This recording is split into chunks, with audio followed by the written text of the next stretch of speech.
Let's speak now to Andrew Watterson, a professor in public health at the University of Stirling. What do you make of the government's approach? The government in England, you mean?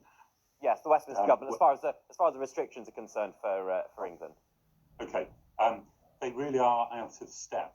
If we're looking at evidence about transmission, which is clearly what Scotland, Wales and Northern Ireland did, they've come to very different conclusions about what the risks are and about what the figures are telling us. England has the highest 7-day positivity rate just before Christmas across the whole of the UK, and therefore one would have expected a more precautionary and preventative approach. But that's not what we have seen.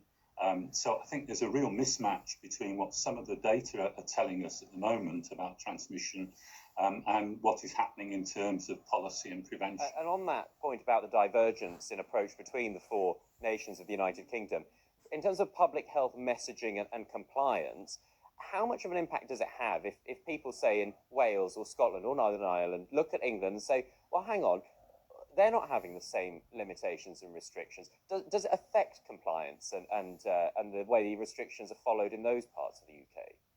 I think there are issues that may operate both ways as well, because people in England may say, well, why in the other three countries are they taking these actions?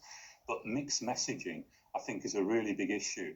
And what we've heard from the government in England is that, well, be careful and open a few windows. Well, that's not very good messaging, as opposed to meet in these sorts of numbers, stay that far apart, wear masks and so on.